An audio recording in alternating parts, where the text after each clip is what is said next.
असते. Source document अकाउंटच्या सीरीजमधली दुसरी series आपण चालू करतोय. आता आपण रेमिटन्स ॲडव्हाइस हे कधी इश्यू करतात ते बघूया. रेमिटन्स ॲडव्हाइस ही जनरली आपण पेमेंट करताना ही देतो. म्हणजे जेव्हा आपण पेमेंट करतो एखाद्या पार्टीला, तर त्यावेळेस आपण रेमिटन्स ॲडव्हाइस पण त्याच्याबरोबर देतो. जेणेकरून त्यांना एक डॉक्युमेंटरी प्रूफ राहतो, की कुठल्या इन्व्हॉइसच्या अगेन्स्ट, कुठल्या बिलच्या अगेन्स्ट आपण हे पेमेंट केलेलं आहे. म्हणजे इन फ्युचर त्यांना रिकन्सिलिएशन करण्यासाठी अकाउंट्सचं सोपं पडतं. फॉर एक्झाम्पल एक घेऊन समजूयात. एक कंपनी आहे. त्यांनी काय केलं, एका सप्लायरकडनं ही माल पर्चेस केला आणि जेव्हा सप्लायरनी माल पर्चेस केला, तो 5 वेगवेगळ्या इन्व्हॉइसेसच्या थ्रू त्यांना 5 इन्व्हॉइसेस रेज केले. म्हणजे कंपनीने माल ह्यांच्याकडनं घेतला, 5 वेळा घेतला असेल समजा आणि ह्यांनी 5 वेगळे-वेगळे इन्व्हॉइसेस रेज केले. आता ज्यावेळेस पेमेंट करायचं होतं, त्यावेळेस कंपनीने काय केलं, तर सपोज पहिल्या 3 इन्व्हॉइसेसचं त्यांनी पेमेंट केलं आणि 2 इन्व्हॉइसेसचं त्यांनी पोस्टपोन केलं. जेव्हा त्यांनी 3 इन्व्हॉइसेसचं पेमेंट केलं, तर त्यावेळेस त्यांनी रेमिटन्स ॲडव्हाइस पेमेंट बरोबर रेमिटन्स ॲडव्हाइस पाठवला. जेणेकरून त्यांना ह्या गोष्टी क्लिअर झाल्या, की पेमेंट हे कुठल्या इन्व्हॉइसेसच्या अगेन्स्ट झालं, कुठले आता आउटस्टँडिंग आहेत.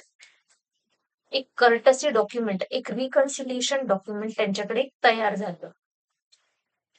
रेमिटन्स ॲडव्हाइसमध्ये त्यांनी काय-काय मेन्शन करतात, तर ते कंपनीचा नेम, ॲड्रेस, सप्लायरचे डिटेल्स, त्यांचे पेमेंट मेथड म्हणजे कधी कसं करणार आहेत, ते चेकने करणार आहेत, कॅशने करणार आहेत, एन-ई-एफ-टी करणार आहेत आणि इन्व्हॉइस नंबर. कुठल्या-कुठल्या इन्व्हॉइसेसच्या अगेन्स्ट ते कुठलं-कुठलं पेमेंट, किती-किती पेमेंट करणार आहे. एक सॅम्पल फॉर्मॅट बघूयात आपण रेमिटन्सचा. रेमिटन्स ॲडव्हाइसचा. आता इथे बघा, टॉपला नेहमी कंपनीचं नाव असतं, कंपनीचा रजिस्ट्रेशन नंबर असतो. नंतर कुठल्या इन्व्हॉइसच्या अगेन्स्ट, कुठल्या क्रेडिट नोटच्या अगेन्स्ट आपण पेमेंट करतोय ते लिहिलेलं असतं आणि शेवटी टोटल असते.